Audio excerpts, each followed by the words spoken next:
సరిగ్గా సమయం వచ్చే పట్టుద్ది కాయకుండా పండే నా పాపం పండింది కళ్ళు మండుకున్నాయి వీపు ముందు తెల్ల సంగతి చెప్పు. అది పిల్ల కాదు ప్రభు, పెద్ద పులి. అయినా పట్టేశాం. ఎవరామె? ఆ తల్లి పేరు రంగమ్మ, తండ్రి పేరు నరసయ్య, అవ్వ పేరు ఇచ్చారమ్మా. ఆ పిల్ల పేరు అడుగుతుంది. మంగమ్మ ప్రభు. మెట్ట వీధిలో ఇల్లు, పొలిమేర పక్కన చేను. చాలు. మంగమ్మ మంగమ్మ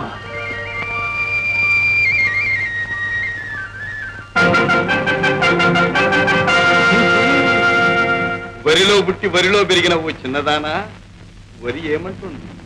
సిరిలో పుట్టి సిరిలో పెరిగిన ఓ రాజా, వరి అలిగితే సిరి లేదంటూ ఉంది.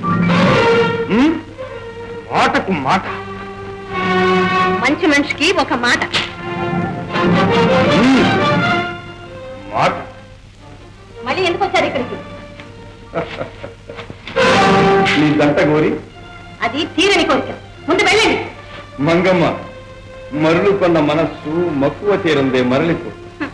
మనస్సు ఇవ్వని మగోని వెంటాడడం వెర్రితనం. నన్ను చూచి నా సంపద చూచి ఎందరో సుందరాంగులు నా వెంట పడతారు. కానీ ఇంతగా ఇంతవరకు నేను ఎవరి వెంట పడలేదు. ఏదో తెలియని ఆకర్షణ ఎందుకో నన్ను నీవైతే రాదు. నా మనస్సు నిన్నే కోరు. అయ్యో పాప, ప్రభువున మనస్సు ఇంకా ప్రాకులాడుతూ ఉందా? నా మనస్సు మాట తీరు అర్థం చేసుకోలే. మంగమ్మ, మా మాటనం నిన్ను మా మహారాణిని చేస్తా. మా మందిరంలో ప్రేమ దేవతగా ప్రతిష్ఠించి ఆరాధిస్తాం. నీ మాట శిరసావహిస్తాం. శిరసావహిస్తారా? తప్పకుండా.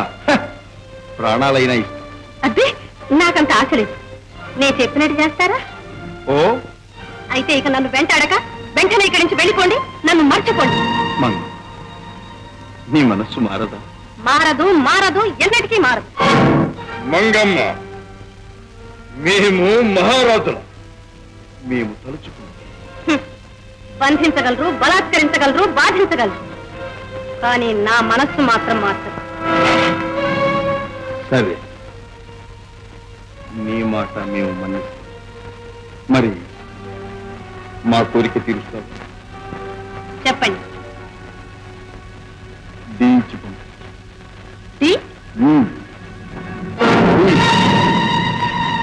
సరే.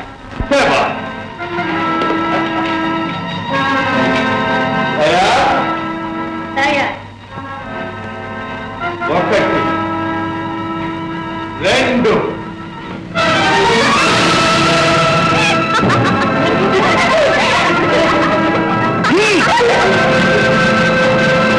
మాటలతో జయించలేక మాయను పన్ని వశం చేసుకోవాలనుకున్నారా? మీరు తీసుకున్న గోతిలో మీరే పడ్డారు రాజా. మహారాజులు మమ్మల్ని అవమానిస్తావా? మర్యాద తెలియని మనిషి మహారాజైనా మరెవరైనా ఇదే సమాధానం. మంగమ్మతో ఆట నిప్పుతో తిరగాడు. జాగ్రత్త, ఈ మంగమ్మకు శీలమే ప్రధానం. మంగమ్మ, నీకు శీలమే ప్రధానమైతే దాన్ని శాశ్వతంగా ఎలా భద్రంగా కాపాడాలో మాకు బాగా తెలుసు. నిన్నే పెళ్లాడి యావత్ జీవిత పర్యంతం కన్యగా కారాగారంలో ఉంచి నీ బ్రతుకు అడవిగాచిన వెన్నెల చేయకపోతే మేము రాత పుట్టికే పుట్టలేదు. మీరు నన్నే పెళ్లాడి చెరసాల్లోనే ఉంచితే మీకు తెలియకుండా మీకే ఒక కొడుకుని గని వాడి చేత మిమ్మల్ని కొరడాతో కొట్టించి ఆడదాని శీలానికి విలువ ఏమిటో చెప్పించకపోతే నా పేరు మంగమ్మ. ఇదే నా శపథం. నీ శపథం ఎలా నెరవేర్చుకుంటావు నేను చూస్తాను. ఎలా నెరవేరదో నేను చూస్తాను.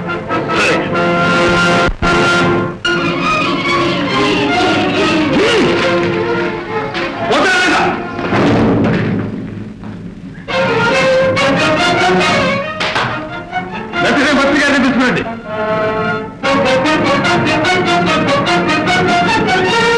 రాజా, పిట్ట దొరికిందా?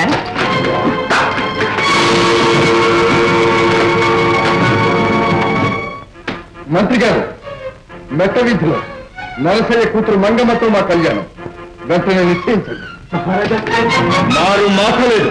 బలవంతంగానైనా సరే, బంధించైనా సరే ఈ పెళ్లి జరిగి తీరాలి. ఎంత పని చేసావు తల్లి. అసలే ఆవేశపరు. ఆ పైన మూర్ఖుడు. ఆయనతో పంతాలకు పోయి ప్రాణాంతకం చేసుకున్నావా? మానుషం రోషం వారికేనా, మనకు మాత్రం లేవేమిటి? కోపం వచ్చిందని కొండతో ఠీకుంటే ప్రమాదం ఎవరికమ్మా? నేనేం చేసేది నాన్న? రెట్టించి రెచ్చగొడుతుంటే. ఆడబ్రతుకు అరిటాకు మీద ముళ్ళు. ఉపాయంగా తప్పించుకురావాలి కానీ ఉద్రేక పడితే ఫలితం ఇంతేగా. ఇప్పటికైనా మించిపోలేదు. ఈ చోటు విడిచి వెళ్ళిపోతాం. చోటు మారితే మాత్రం నొసటి గీటు మారుతుందా? నా అదృష్టం ఎలా ఉందో. నీ అదృష్టానికి ఏమమ్మా నిక్షేపంలా ఉంది. మంత్రి గారా, దయచేయి దయచేయి. ఏమిటివన్నీ? కానుకలు, రాజలాంఛనాలు. కొరత తీర్చే కూతుర్ని కన్నావు నరసయ్య. మా రాజుగారు మీ చిరంజీవిని వివాహం చేసుకోవటానికి నిర్ణయించారు. 1,00,000 వరహాలు కన్యాశుల్కం ఇస్తున్నారు. ఇక మీ ఇంట లక్ష్మి తాండవిస్తుంది. ముహూర్తం కూడా నిర్ణయించి లగ్న పత్రిక తీసుకొచ్చాను. క్షమించండి, ఈ వివాహం జరగదు. నా బిడ్డ తొందరపాటుకు క్షమాపణ నేను చెప్పుకుంటాను. మన్నించమని మహారాజు గారికి మనవి చేయండి. మహారాజు మంగమ్మ మీద మక్కువ కొన్నారు నరసయ్య. మక్కువ కాదు మంత్రి గారు, మాయని పగ. మంగమ్మ జీవితం నాశనం చేయడానికే ఆయన కంకణం కట్టుకున్నారు.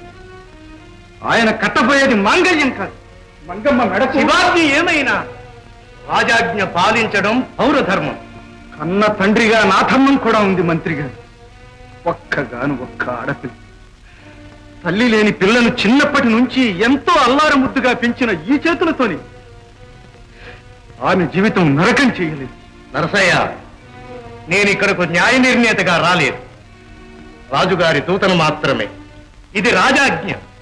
మీరు ఈ వివాహానికి అంగీకరించకపోతే శాసన ధిక్కారానికి చెరసాల తప్పదు. శిరచ్ఛేదమైన సంతోషంగా స్వీకరిస్తాను. ఇతన్ని బంధించండి. వారిని విడిచిపెట్టండి.